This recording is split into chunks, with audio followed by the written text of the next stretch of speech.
Alright, this is the jazz vinyl tag of 2022. Nobody tagged me to do this, I just wanted to do it. The first item of business is my favorite jazz find of 2021, which is right here. It's the Ellis and Tom Original Brazil Press Deluxe Edition on the Philips label. When Elis Regina, I talked about this in my 2021 finds video at the end of the year, when Elis Regina was having her 10th anniversary of recording with Philips Records. They asked her, what is the record that's number one on your wish list that you want to make? She said, I want to go to Los Angeles with Antonio Carlos Jobim and record a record, and this came out of that wish for the 10th anniversary. And it's an absolutely gorgeous record. I would say key track maybe Chauvin de la Roseira, key track. Alright, favorite reissue from 2021. We're going with Dexter Gordon's One Flight Up on the Blue Note Tone Poet series. Original label there that it was released on has been replicated. It's got the session photos as always with these. And this is just like, you know, Freddie Freeloader on steroids. The way they've taken inspiration from modal, the way that they've brought it into the hard bop idiom, and they've done, they just have a lot to say on this record, particularly between the piano and the saxophone. Dexter Gordon, as always, has a very, unsophisticated but very emotional side of his playing, which I think speaks to the listener. For this particular album, I would say a key track would be Cop in the Haven. Alright, so next is my favorite new jazz release of 2021.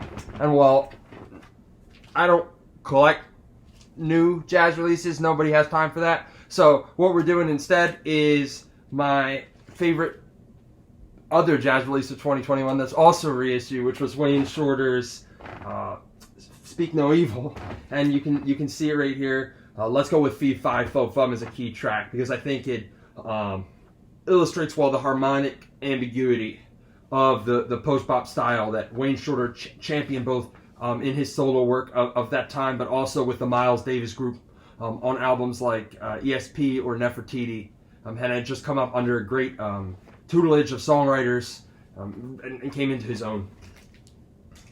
Alright. Next, we have a saxophone-led jazz session. In my Analog Jazz of 2022 video, I talked about this. This is one I'm looking for a long time. This is the East Broadway Rundown album by Sonny Rollins. Probably is a little on the freer side.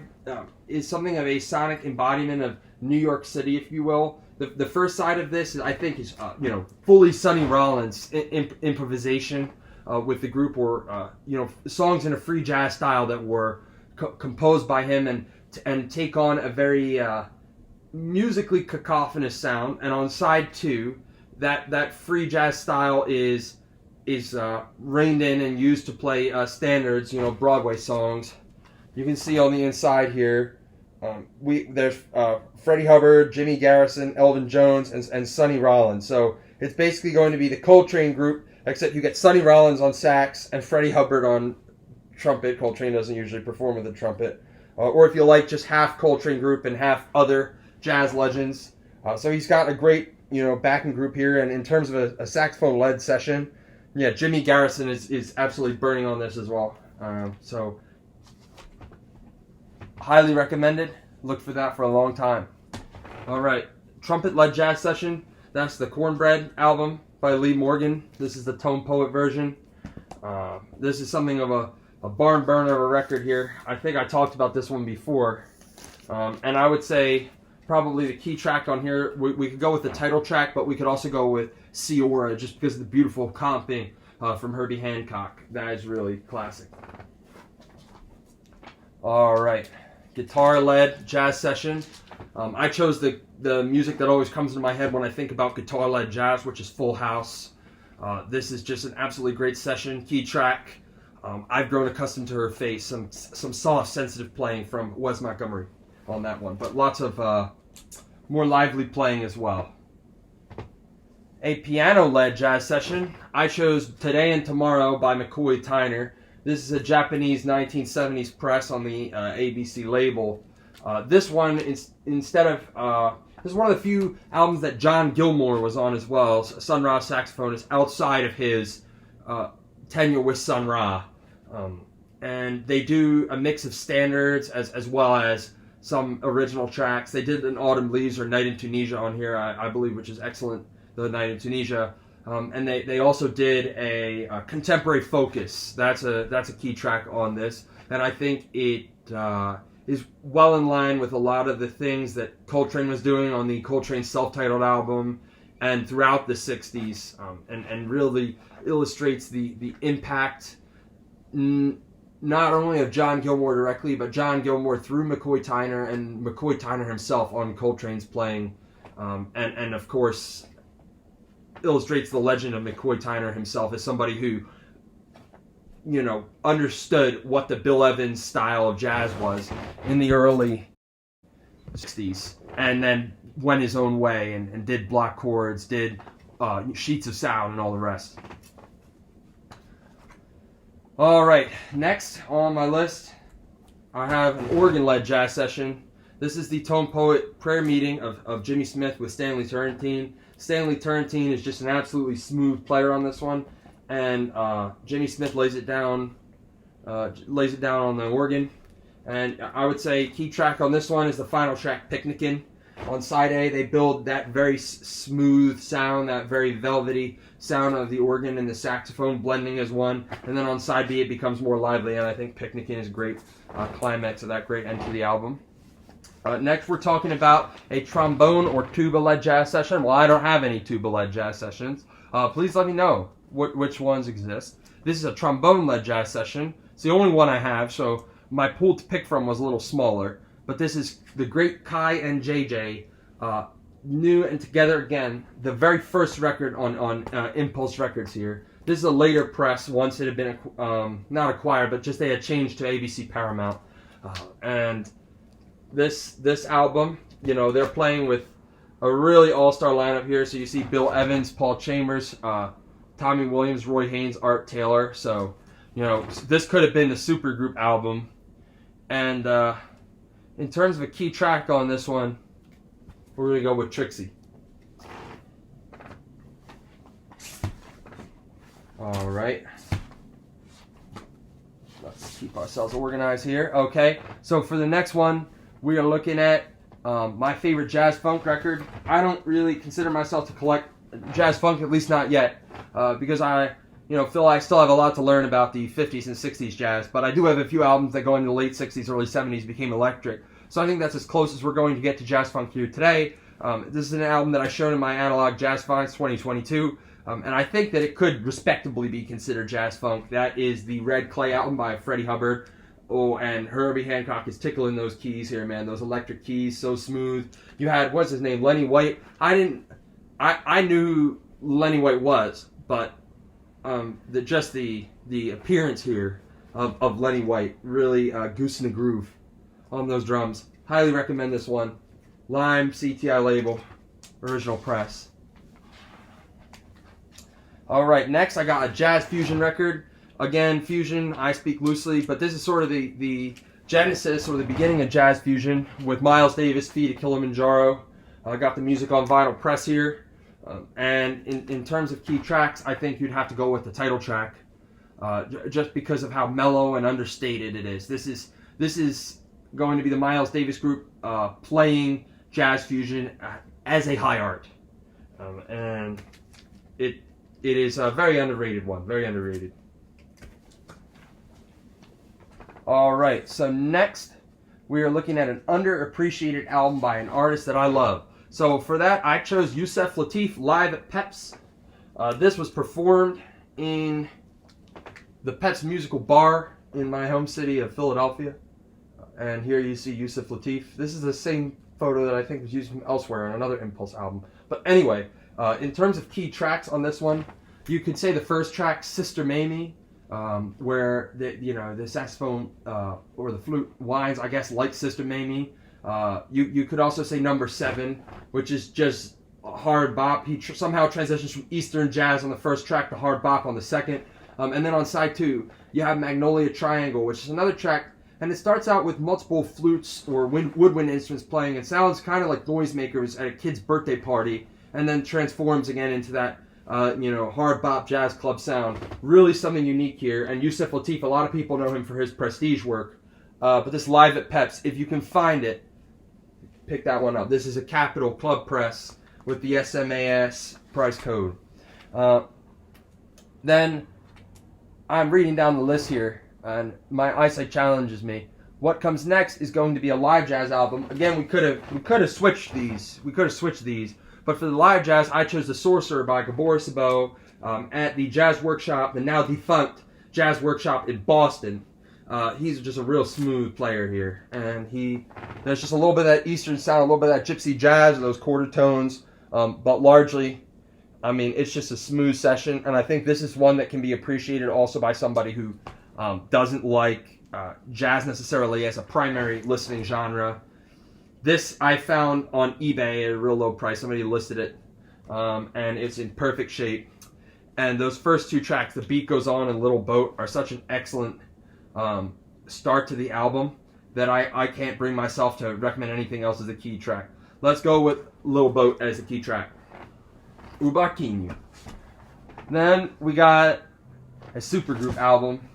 Supergroup, I'm assuming this can be interpreted loosely. So again, just any album where they took the 5 or 6 people they could find who were closest to God and put them in the studio at the same time. They all flipped a coin until there was only one frontman left or something like that. I guess for that one, it's Bags Groove by Miles Davis. Here's the Analog Productions version. If you're deciding between the OJC and the Analog Productions, I recommend the Analog Productions because the OJC maybe is cut a bit hotter, not as laid back.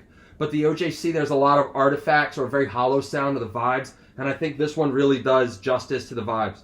Can't comment in a unique way on the original pressing. I'm sure if I had an original pressing, I would say it blows them both out of the water, but in terms of anything that's widely available right now, check this one out. And in terms of the key track, I mean, we gotta say Bags Groove. How can you not say Bags Groove? The way that Milt Jackson not just lays down a melody alongside Miles Davis, but also the role of Thelonious Monk in the comping, and the way that Milt Jackson creates these background resonances and blankets of sound that fill the room on his vibes. It's just a very unique sound on this album, and it's called Bags Groove for a reason.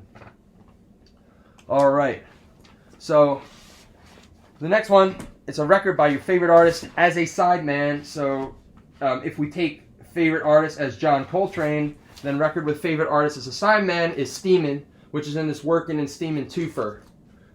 And they're killing it here. Of all those sessions that Miles Davis did to fulfill his contract with Prestige before jumping ship for Columbia, the Steemin' session I think really captured the most magic from front to back. It's maybe more immature playing from Coltrane, where he's very verbose, but it's nonetheless a demonstration of skill, and it's emotionally captivating to listen to. Next, we're looking at an album that more people should know about. And for that, it's not an unknown album, but it's just an album that's not usually part of the conversation for this artist, I find. And that's Charles Mingus, Blues and Roots. This, typically if you ask about big Mingus titles, you hear like Black Saint, Mingus, this one I think belongs right up there with them.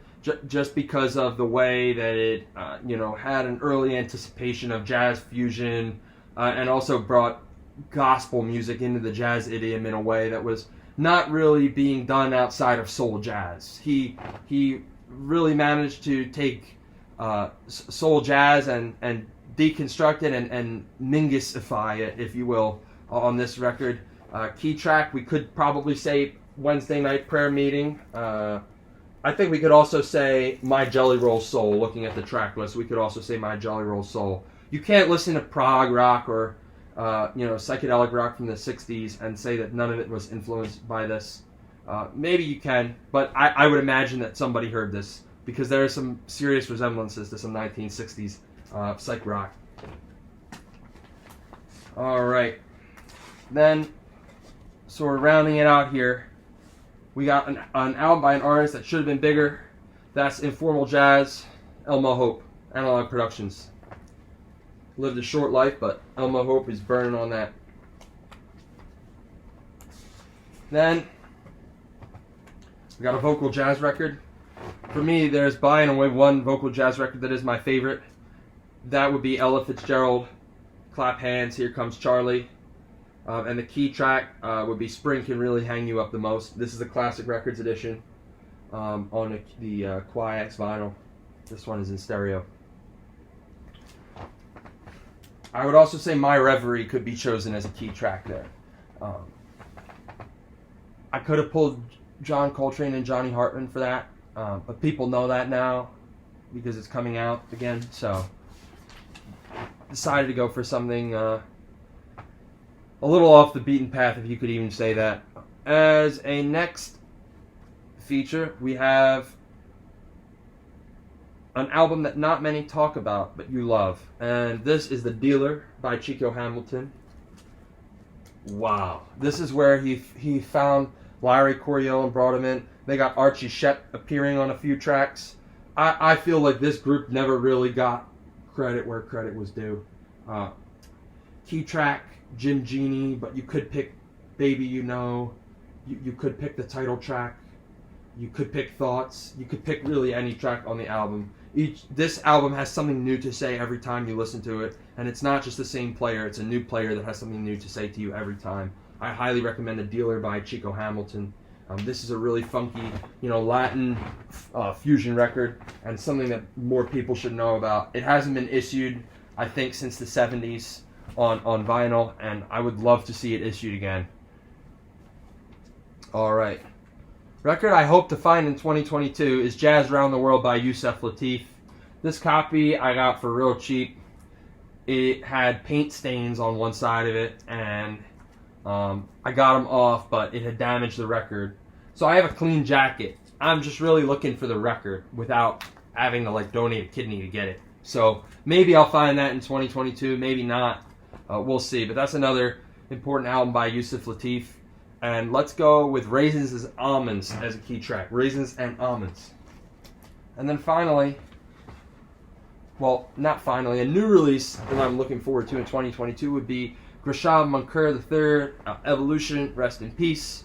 And then the last one is that My House is on Fire. I have time to select one jazz record. One record, presumably a jazz record, given the nature of the exercise. That would be the OG Stereo 1965, John Coltrane, Love Supreme. That has a wild sound. In comparing to the acoustic sounds, it sounds like a version of this record being played in a concert hall. This one, it has all that raw sound. It has, maybe not quite as dynamic, not quite as clean piano, but all the sound is there. You can hear the natural resonances of the room, the leakages of the mic. Every player jumps out of your speakers. You can hear the timbres and imperfections in the instruments, and it really creates a 3D feeling. And people say, things about 60 hertz buzz on the back of this.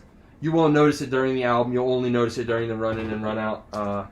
I think the decisive copy of this, if you can find it, is a 1968 stereo version on the ABC label, because that's when Van Gelder was doing them. Still, but they fixed the low frequency buzz. In any case, this is a cool one, and I don't know if you can choose a key track because it's told as a saga. The key track is Love Supreme, guys. That's all.